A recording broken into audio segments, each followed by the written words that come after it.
제가 이제 2021년을 마무리하는 시점에 설교를 하게 돼서 마음에 좀 부담이 됩니다. 그래도 제가 하나님께 기도하면서 설교하겠습니다. 앞에 화면을 한번 보겠습니다. 앞에 화면을 한번 보시면은 방향 지시 표시가 있습니다. 이 첫 번째 사진은 어떤 것을 뜻할까요? 네, 맞습니다. 직진입니다. 두 번째 사진 보겠습니다. 두 번째는 우회전입니다. 세 번째는 무엇일까요? 좌회전. 네 번째는 무엇일까요? 이거는 회전 교차로입니다. 회전 교차로. 다섯 번째 사진 무엇일까요? 이거는 유턴 표시를 보여주고 있습니다.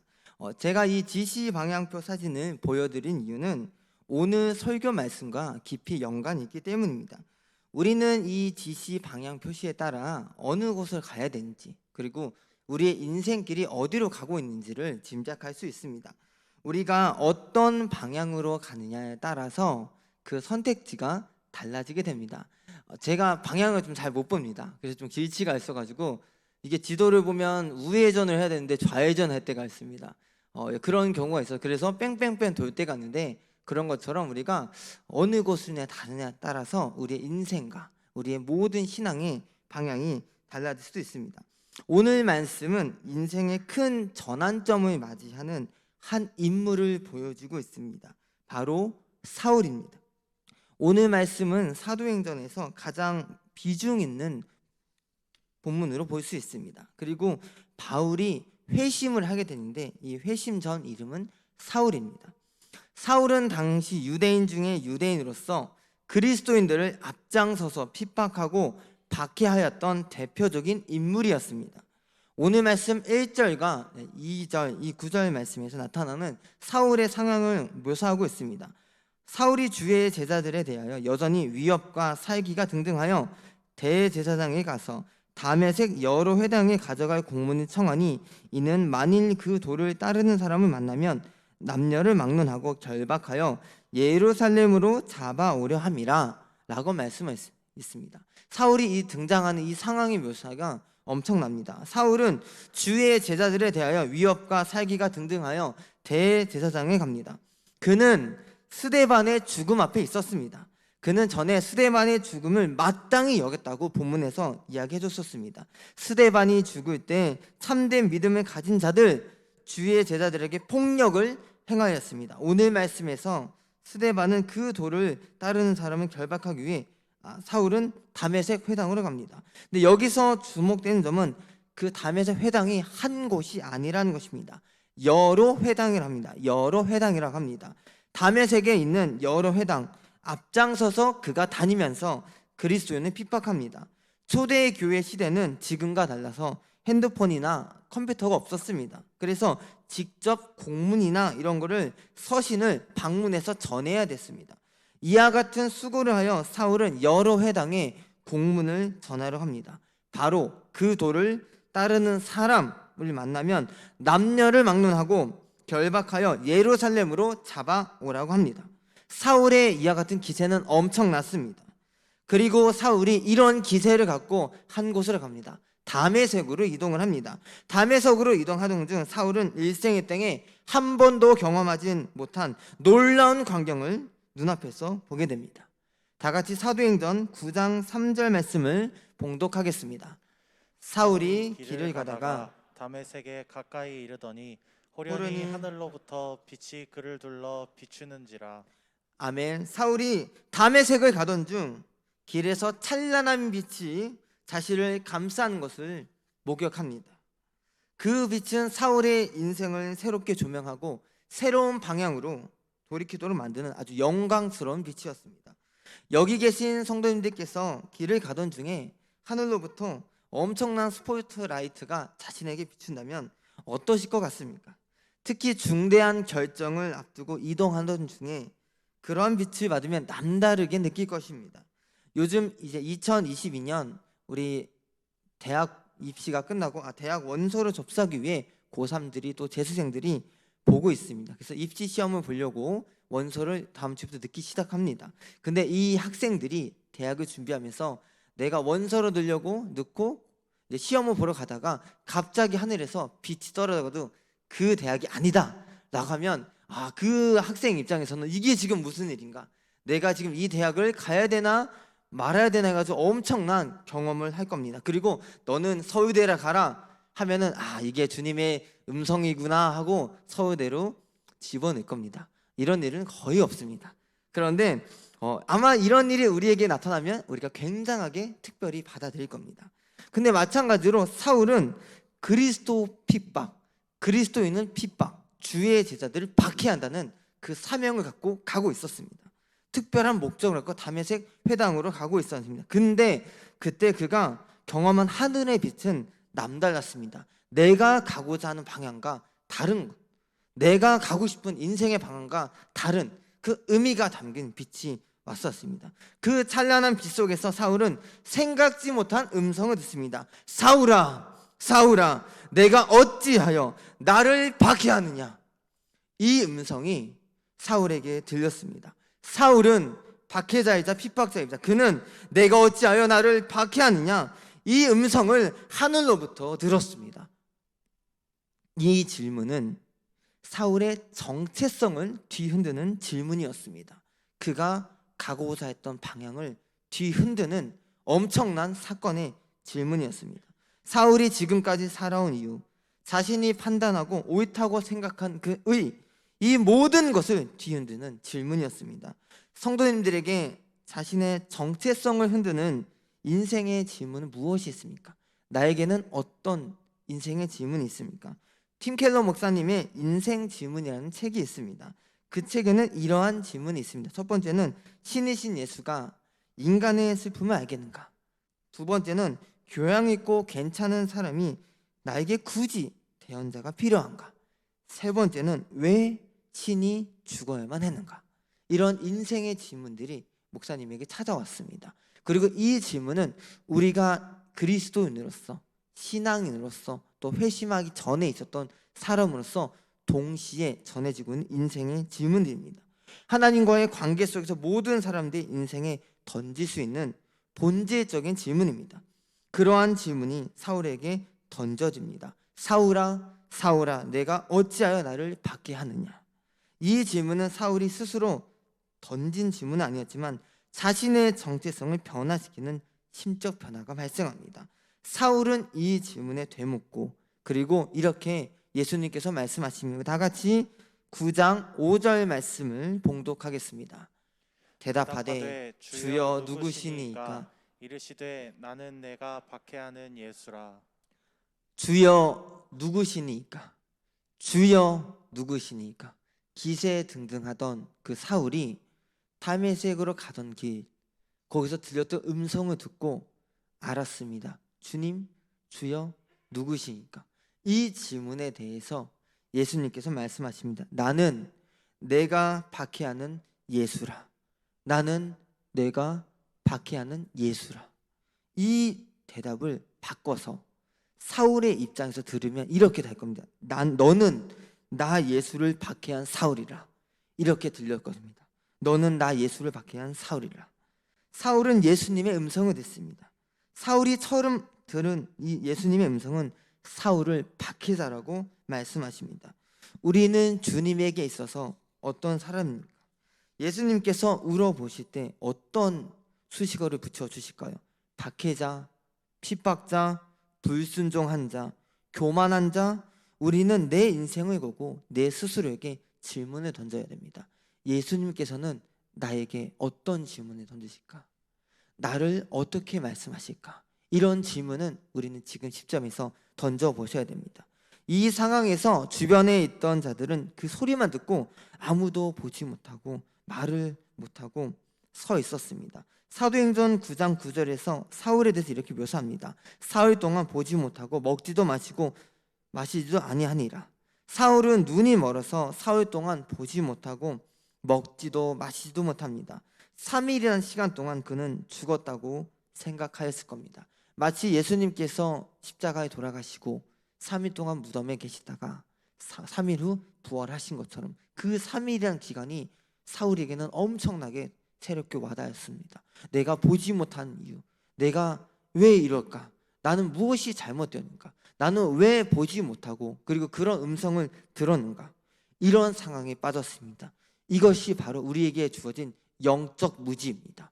영적 무지. 내가 눈이 먼 것처럼 영적인 눈이 멀어서 판단하지 못하고 올바른 길로 가지 못한 그런 영적 무지의 상황을 3일 동안 사울은 빠져 있었습니다. 그리고 3일 후에 하나님은 아나니아를 사울에게 보내십니다. 그리고 아나니아를 통해서 다음과 같이 말씀하십니다.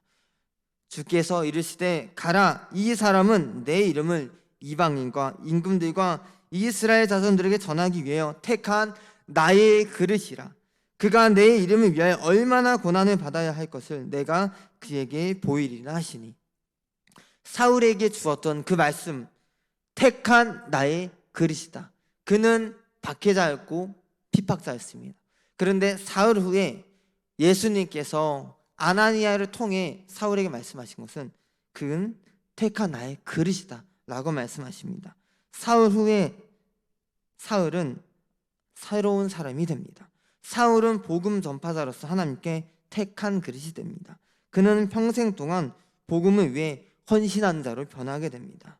이것을 우리는 회심이라고 합니다. 죄에 머물고 잘못된 방향, 주님께서 원하지 않았던 방향으로 가다가 이제는 방향을 돌이켜서 하나님께서 원하시는 그 방향, 인생으로 살겠다, 복음 전파자로 살겠다. 그것을 우리는 두 글자로 회심이라고 합니다.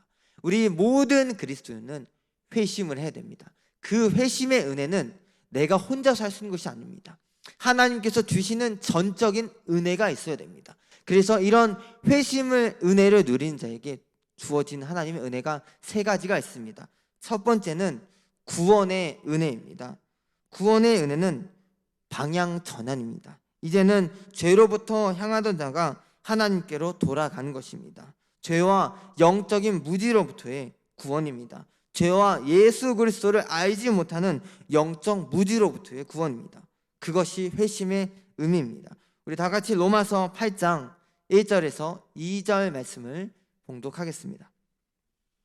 그러므로 이제 그리스도 예수 안에 있는 자에게는 결코 정죄하면 없나니, 이는 그리스도 예수 안에 있는 생명의 성령의 법이 죄와 사망의 법에서 너를 해방하였습니다.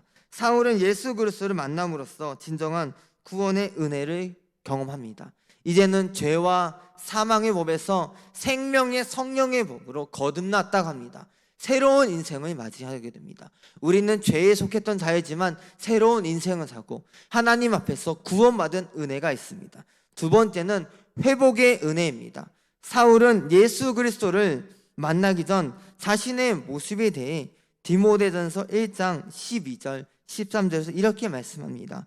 나를 능하게 하신 그리스도 예수 우리 주께 내가 감사함은 나를 충성되리 여겨 내가 직분을 맡기심이니, 내가 전에는 비방자요 박해자요 폭행자였으나 도리어 긍휼을 입은 것은 내가 믿지 아니할 때에 알지 못하고 행하였음이라. 여기서 바울은 하나님께 감사한다고 합니다. 내가 전에는 비방자요 박해자요 폭행자였으나 도리어 긍휼함을 입은 것, 이 모든 것이 하나님의 회복의 은혜였습니다. 그래서 회심한 자는 내 인생이 더 이상 악한 것이 아니라, 잘못된 것이 아니라 하나님께서 주신 그 은혜 안에 회복의 은혜, 그리고 그것에 감사하게 됩니다. 이 회복의 은혜는 그리스도인들에게 동일하게 반복적으로 주어지게 됩니다. 내가 고난 속에서, 어려움 속에서 끊임없이 낙심하지만 하나님께서 나를 계속 돌이켜 세워주실 것이다. 하나님께서 나를 믿음으로 바로 세워주실 것이다. 그 회복의 은혜, 감사의 은혜가 있습니다. 올해 제가 경험한 가장 큰 회복의 은혜가 있습니다. 제 일생 살면서 한 번도 겪지 못했던 그 고난 가운데 하나님은 회복의 은혜를 주셨습니다. 지난주 우리 주환이가 첫 예배를 참석하였습니다. 근데 그 첫 예배를 참석했을 때 4월에 태어나서 8개월이라는 시간 동안 여기까지 오기까지 시간이 걸렸습니다. 근데 주환이가 12월 19일 날 교회를 방문하기 위해서 제 아내하고 오랫동안 날짜를 정해놓고 기도를 하였습니다. 근데 그 오랫동안 기도하던 중에 이제는 다 끝났다, 이제는 기도하면서 가면 되겠다 했는데, 지난달 외래를 방문했더니 주환이가 눈 수술을 해야 된다고 합니다. 근데 그 얘기를 참 듣는데 제 마음이 너무나 많이 아팠습니다. 이제는 끝났다 생각했고, 이제는 됐구나 라고 생각했지만 그 눈 수술, 미수가 망막증은 눈 수술을 해야 된다. 수술을 하지 않는다면 얘가 사시가 되고 실명이 된다고 합니다. 이 이야기를 듣는데 이제는 끝났구나 생각했지만 다시금 하나님께 기도하게 되었습니다. 하나님, 제가 다시 하나님께 돌아가야겠군요. 하나님, 저는 이제 끝났다고 생각했지만 하나님 보시기에 끝났지 않았다. 너는 사역자로서, 목회자 가정으로서 죽을 때까지 계속 기도를 해야 된다. 그 음성이 제게 들렸습니다. 그래서 기도하던 중에 수술을 무사히 마쳤습니다. 근데 그 수술을 무사히 마쳤는데 전날에 병원에서 뭐라고 했냐면 이 아이는 중증 환자이기 때문에 병원에서 며칠 동안 있어야 된다. 마음의 준비를 해야 된다고 했습니다. 그리고 전날에 참 기도를 많이 했습니다. 아내하고 밤에 붙잡고 밤새도록 계속 기도하고, 그리고 미리 입원하고 있었는데 그 다음날 수술하고 놀라운 일이 벌어졌습니다. 주환이가 2시간 만에 중환자실에서 일반병실로 옮겼습니다. 이게 하나님께서 우리에게 주셨던 은혜였고 회복의 은혜였습니다. 그때 의사가 말했습니다. 이거는 생각지도 못했다고. 전날까지는 이러지 못할 걸 했는데 이건 기적이라고 이야기 들었습니다. 그걸 보고 느낀 거는 하나님께서는 기도로서 회심하고 지금도 저뿐만 아니라 우리 성도님들을 회심시키고 계십니다. 우리는 그 빛을 보아야 됩니다. 하나님은 지금도 빛을 비추고 있습니다. 너는 2020년 동안 어떻게 살아왔냐? 어떤 방향으로 살아가고 있었냐? 나는 지금도 너에게 빛을 비추고 있었다. 너의 영적인 무지, 너가 눈이 멀었던 부분 깨어 기도해라. 내가 너를 돌이키겠다.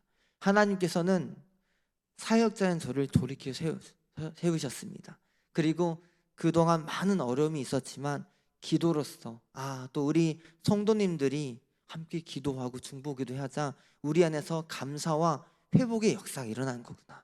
이 은혜를 우리에게 주셨습니다. 이 동일한 은혜는 제게만 주시는 것이 아니라 모든 우리 청암교회 성도님들에게 주어지는 하나님의 은혜입니다. 세 번째는 사명의 은혜입니다. 사울은 회심 후에 인생의 목표가 달라지고 새로운 사명을 받았습니다. 앞에 우리 그림을 한번 보시겠습니다. 우리에게는 2가지 방향이 있습니다. 한쪽은 박해자, 한쪽은 전도자입니다. 우리는 둘 중에 하나 속해 있습니다. 그런데 이 사울은 박해자로 가다가 그 중앙에서 예수님을 만나자 이제는 전도자로서의 사명을 살아가게 되었습니다. 우리는 모두가 박해자였습니다.